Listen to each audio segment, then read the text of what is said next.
How's it going, everyone? So we have this HRX 217 here, but this can be for pretty much any Honda or pretty much any mower. But the owner says he was using it, it turned off, and then it will not pull anymore.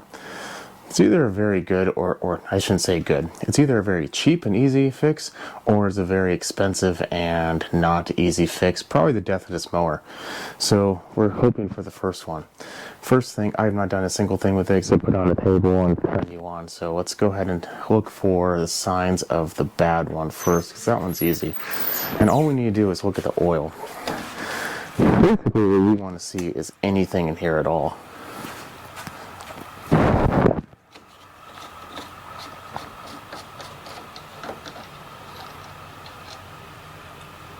It does have oil. Okay. So we are potentially in the realm of the easy and cheap way of fixing this. So I think we're going to wait for my neighbor who refuses to do less than 30 trips out of their house a day to drive by. And we're going to try, the next thing is we're going to try to take out that spark plug and see what happens. So what I think is happening is I think the carb is overflowing and it's hydro-locking it. Hopefully. We'll know pretty quickly here soon. Potentially no. Let's see if it... No, nothing to do with that. So we might still be dealing with an issue with the motor itself. So what I want to do is, you're probably not going to see because I need to do it. I'm going to look inside the piston or the cylinder, and I want to see if the piston's on its low end of the travel or high end of the travel. Looks like it's on the low end, which is also not good. The reason why that is, if it was on the high end, potentially there's a valve stuck, and when you're pulling on it, it's not able to move that valve to continue its motion. That doesn't appear to be the case. So I think our next course of action is we are going to take off the recoil and see if it's the recoil that's causing this problem, or if it's the motor. Pretty sure it's not the recoil, but we want to eliminate the of course. Yeah, there's always one that does that. So what happened is the person that put this recoil on, factory, the owner, whoever, put it on too tight. So now we're going to be pulling up one of the studs too.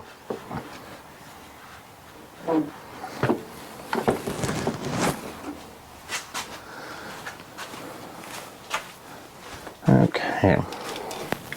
Which isn't like the world's worst thing, but it's just annoying. You don't have to crank down on it.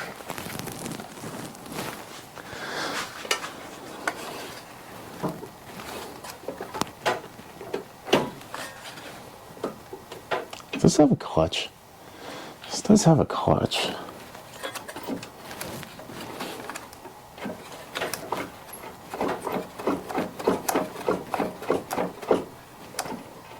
It kind of sounds like the clutch could be stuck, or feel like the clutch could be stuck. Just in case, let's fill, or the combustion chamber.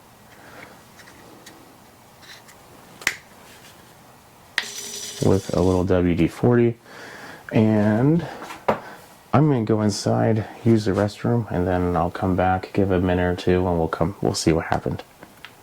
It's been about 4 or 5 minutes, and it really isn't helping this one bit. There's definitely a physical stop somewhere in here. I don't want to ruin the clutch. I really don't want to ruin anything. So I'm going to put the cover back on, and we'll tip it over on its side on the ground and see if the clutch is starting to do something weird. You might as well have a conversation while we do this. Let me tell you about my not so good love for clutches. In my opinion, Mower shouldn't have them. I get it. You don't have to turn it off and on. You just put it on idle and yada yada yada. It saves you from pulling on a cord. But let me put this in perspective. Most commercial units have clutches for that reason. It's just easier for them in pulling on it all day. But my rebuttal to that would be, if you're not strong enough or healthy enough to pull a cord, should you be doing this commercially? It just adds a complete level, a new level of complexity, parts, and irritation to a machine that otherwise is pretty simple. So I don't like them.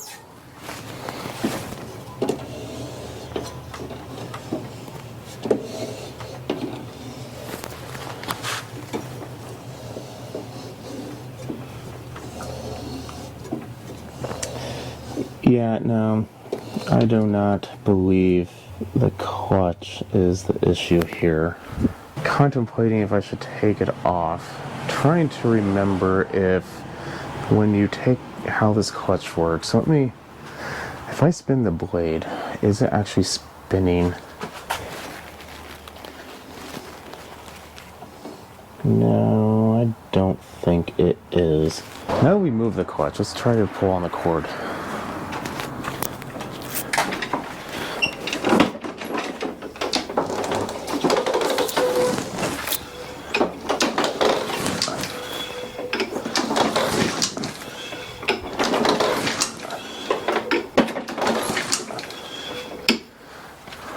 It is moving. Yeah, we might actually have to remove the clutch, because I don't know if we're horrible scientists, by the way. I don't know if it's the oil I put in the cylinder or if it's me moving the clutch. I kind of got it free, but we might as well take the clutch off. So I have a few things taken apart, but I'm really not seeing anything that's blowing, warning signs at me. So I don't think it's the clutch. I'm going to spend a little bit more time looking. If I see anything, I'll bring you back, but so far, it doesn't really look like a clutch issue. Okay, I think I might have spoken too early. So here's the bearing inside that clutch. It is frozen solid, and it's just spewing out trash. So I do believe it's the bearing. Just to make sure, I'm going to tip the engine up and give it a pull and see if it spins freely. If there is ever a day that a rant becomes even more appropriate, it was today. I told you, this always can happen. That's why I don't like clutches. It's just unnecessary complication. Like, this is no need for this.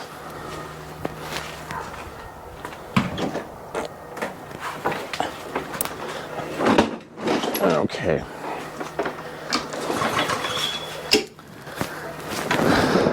Yeah, no, that's spun 100% free. There's not even a plug in there, and which would be expected why it would do that, but yeah, no, it's definitely the bearing, obviously. We knew that. I'm going to see if I have that bearing. I'm 99% sure I don't, but just in case, let's see if I can find one. Yeah, no, apparently I do not. I did find a different bearing that I think is for the older version, but not the newer one.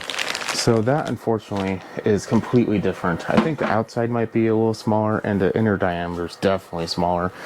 So I'm going to look it up and see, and I'll give you a part number. Okay, so we have 3 options here.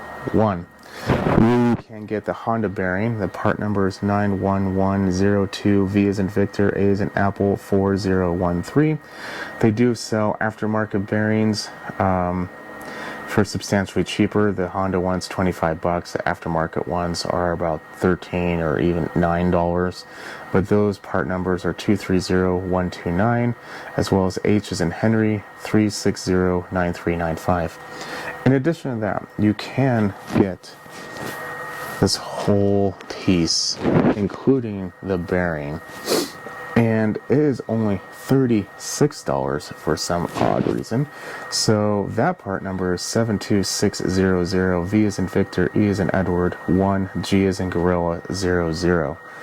So for $9 more, you literally get the whole part. And just in case you're questioning that, this is what I found. This is at jacksmallengines.com, and it's what we need. And right there, $36.94. I have no idea what shipping is, but you know, it might be a good idea to get the whole thing. It will save you time. You don't have to press it out. You don't have to worry about damaging and installing it or anything like that. So it could be a good alternative than just getting the bearing, especially since it's not that much more money.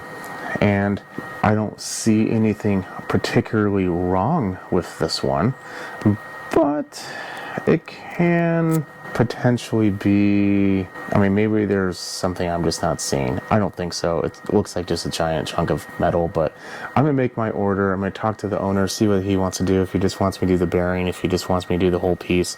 Whole piece, unfortunately, will take more time to get here. It's going to take about a week. The bearing I can get tomorrow. So whatever his time frame is going to dictate how our next step goes. Okay, 2 updates. Owner wants to be as cheap as we can and as fast as we can. Fortunate for him, both of those are going to be pretty much married to each other. The number I gave you, 230129, is actually a Stens number. Stens is a pretty good, I'm not going to say anything bad about them. So that one I can get actually locally, so I'm going to go to the store. But it's getting a little late. I don't know if I'm going to be able to make it. They close about 10 minutes, and it's about a 10-minute drive. So I'm not going to make it. So I'll go ahead and put you away, and tomorrow we'll get to work. And we now have our Stens bearing. So I figure let's take a look before we go through all the hassle and make sure it's the right one. It should be. It's the one that was listed on the website. So far so good. Inside looks and feels to be good, should be solid. So again, that Stens number is 230-129. Here's the problem though. I was looking at it. Usually I would just pound it out, but it's already kind of getting a little busted. If you look at it, this is like a little stop, so I would have to pound it out from this side, and that could be a little difficult. So what I think I'm going to do is I'm going to take my torch and try to get as hot as I can on the outside of it and not necessarily the bearing. What that's going to do is going to make it expand a little bit, and then hopefully at that point I can pound it out, or at the very least even potentially put water in the center of the bearing and let it cool, because it's inevitably going to get hot and it might just come out by itself. It's really rusty in there, so this could be a real big project. I don't know, but I'm going to go ahead and get it started here, and that's going to take a while for me to heat it up. That part's boring. I'll be back. I decided to put in my vise, well, one of my vices, because what I'm going to do is this. Take a socket, and then when it's hot, pound it out. Like I said, this could take a little bit of time, so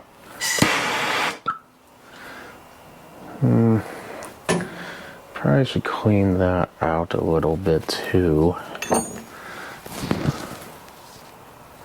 Some grass and whatnot.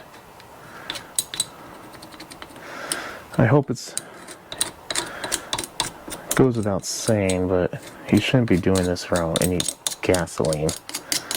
So don't do that, because more likely than not, we are going to have something, fly off and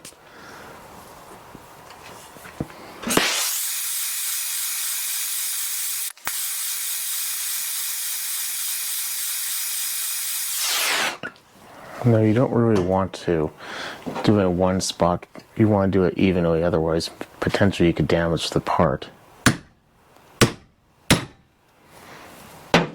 Uh-oh. It's falling off. I didn't have the tools for that. I don't want to touch it because, well, it's hot. There we go.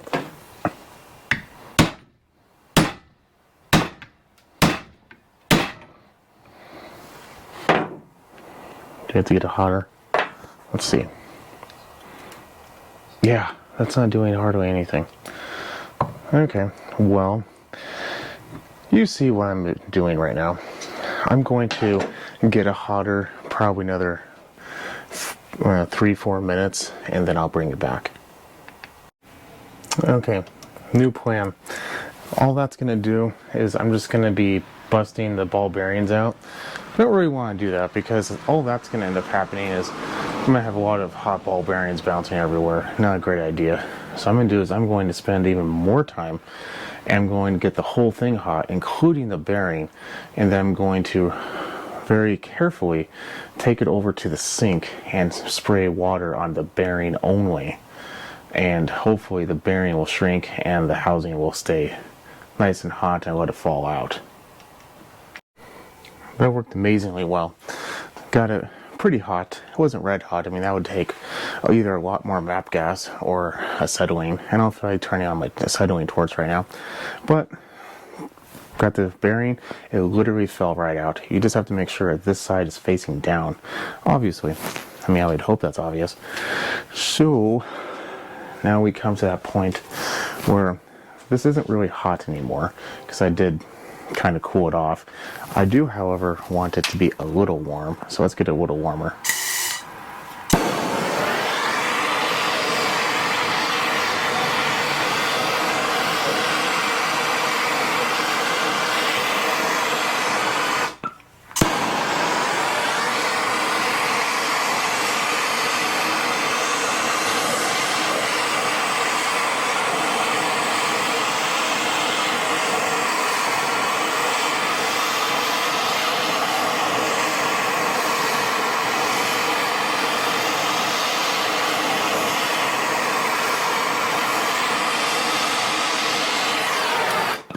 I don't want it that warm, just a little warm. Now we're going to tap the outside a little bit.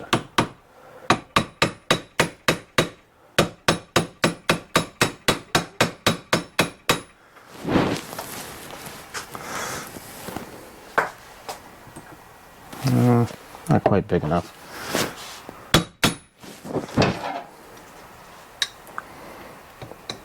Might have to press this in, but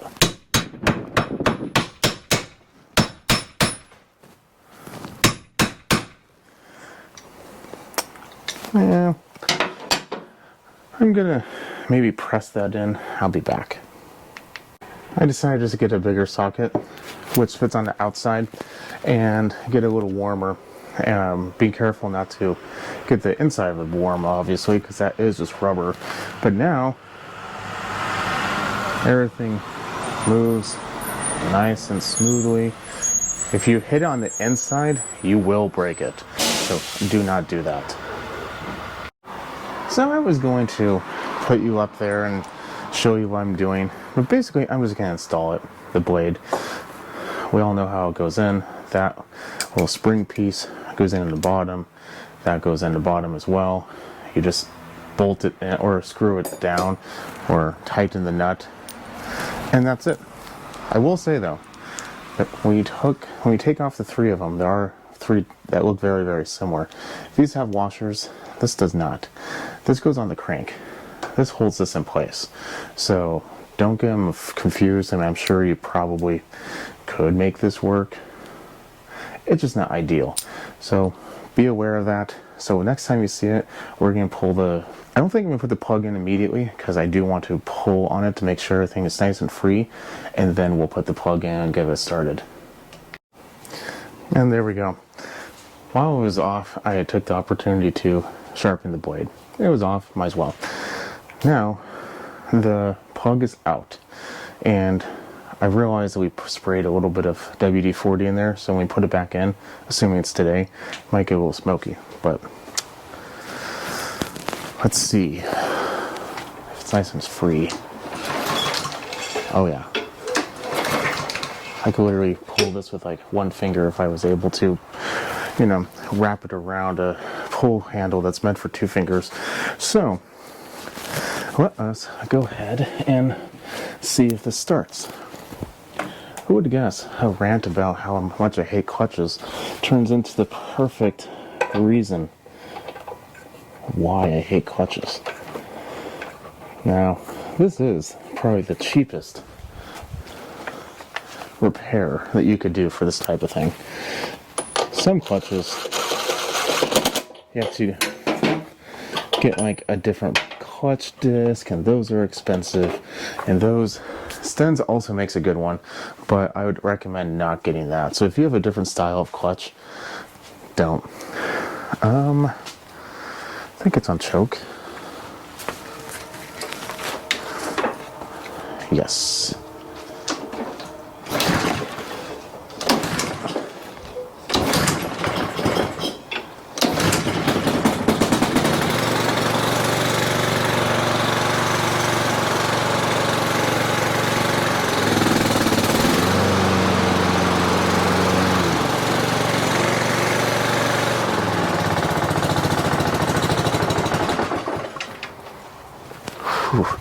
That is definitely WD-40 burning off. You could tell it kind of smells like if you get something really hot and you spray it on there. Probably because it's burning. Anyway, so we are good to go. This engine seems fine. Obviously, it was the clutch. I mean, because we were hitting on it, it's really hard to kind of show what went wrong, but the clutches went bad. Probably the seals went out, water, dirt got in there, and nothing good happened from then forward. So we saved the mower, and I think the total cost for the parts was under 20 bucks. I think this one was a little bit more expensive one, like 12 or 13. I don't remember how much it was. It wasn't that much. We did not, if you don't want to deal with removing the bearing, then definitely just buy the whole assembly. But as long as you have a torch that can get hot enough and you cool the bearing and don't cool the housing, the bearing literally falls out. That's how they're installed. There's two ways installing bearings, by pressure or by hot and cold. The interference, so with one is hot, it's bigger. When one's cold, it's smaller. You put it in, and that's it. Same thing happens when you take it out. This one would be really difficult to take out with force because of that little lip on the other side, as we saw. Anyway, I'm going to leave you at that. If you have any questions about it, leave a comment below. Definitely put a thumbs up if this helped you out, because that definitely helps me out. Definitely subscribe. We do projects like this every day in the garage. And if you like to see these types of things, definitely subscribe. I'll catch you in the next video. You have a good night.